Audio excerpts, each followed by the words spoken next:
To Witches of the Moon. I am your Saturday host, Nimbus, and as you can tell, there's no me in the camera, and for that reason, I'm gonna be doing these next couple weeks are actually ones that are a little bit more hands on, a little bit more that you actually have to maybe look at something. And I thought this week kind of matched that. I'm going to be showing you some things, so that's why there's it's not just me. I'm going to show you some things. So if you can see this well, see this is snake skin or snake shed. Um, this is a paper wasp nest. These are the holes of cicadas when they shed their skin, and this is snake bone. So you'll see these little vertebrae, and there's some fangs in there as well, but this is just a whole canister of snake bone. So the reason I kind of wanted to I guess I'll hold something maybe to give you guys a visual while I'm talking. I wanted to do something a little different this week instead of just totally focusing on like wild crafting of herbs or wild crafting of a an actual plant. I wanted to talk a little bit about the wild crafting of um, put this in the light. The wild crafting of curios or animal parts. And a curio doesn't have to be an animal part, but for this video, let's say that all curios are animal parts. Um, you know, the ethics, the do's and don'ts on wildcrafting these things. Of course, we can talk about the herbs, and you're going to get a lot of videos this week, specifically talking about herbs and the gathering of herbs in that form of wildcrafting. But as practitioners, often if we find that, and as personally for me, I find that, and this is just the way I was taught, the way I believe, I find that all things have spirit, and all things that have spirit, you can work with to achieve your goals or to bring something into your life. And to be involved in your working, and a lot of those things are not necessarily just plants. Your plant allies are wonderful, and I couldn't live without them.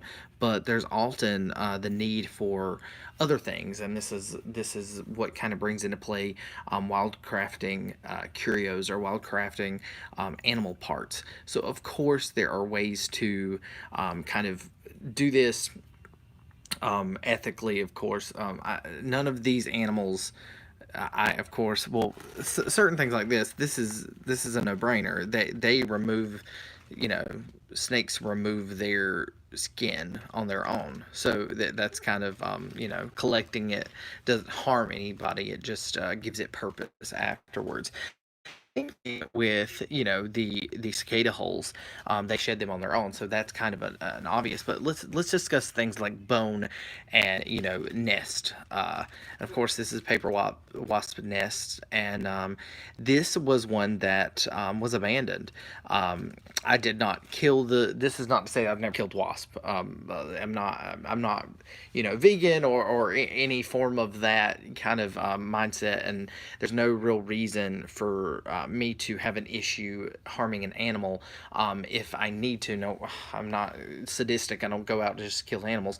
But for meat, of course, because I eat meat, that they're serving a purpose. I'm eating the meat. They're becoming sustenance. So I respect that animal that gives me the meat. You'll see. Let's see if can I reach it. Yeah.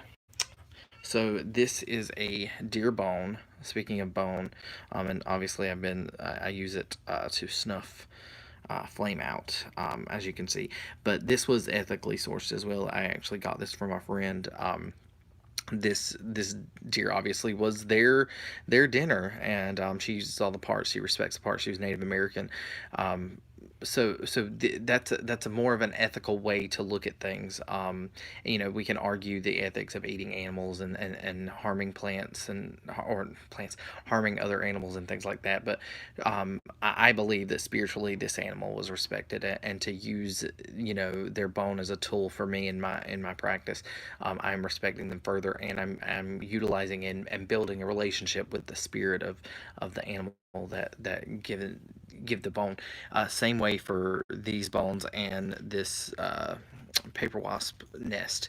You know, they work really hard on this. You know, these are things that, you know, this is how they kind of nest for protection and things like that, and in numbers.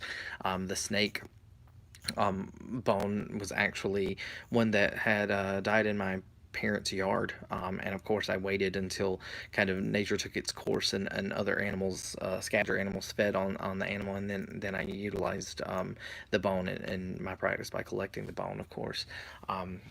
And so, and without going through, you know, this sheds, obviously, you know, for purposes, you know, sheds are things to renew, things to shed, things to remove, and become anew.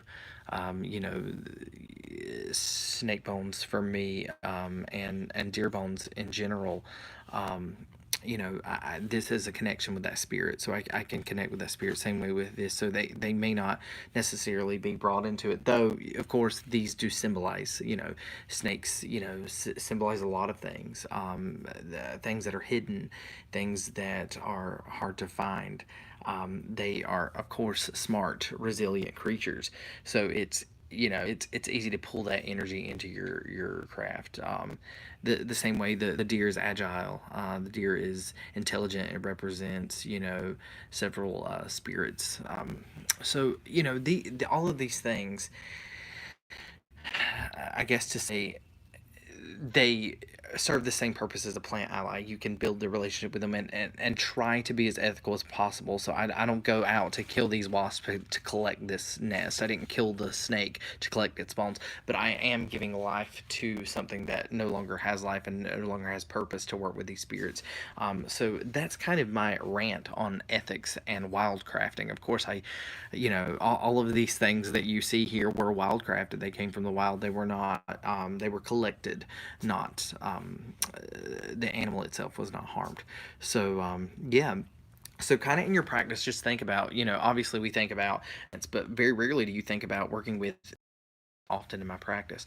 Um, but you know, that's often not thought about when you think of wildcrafting. But for practitioners, this is definitely something to think about when it comes to wildcrafting and the ethics behind it and why you do it, and call and having respect for the animal that left its parts, or you know, for this, you know, this product, this byproduct of the wasp, you know, unit, the group. So, again, do you guys wildcraft, curios? Do you wildcraft animal parts, bones, sheds, things like that? And how do you utilize it in your practice? Leave it down in the comment bar. And until next time, have a great week, and make sure to watch everyone's videos. We appreciate it. Thanks. Blessings.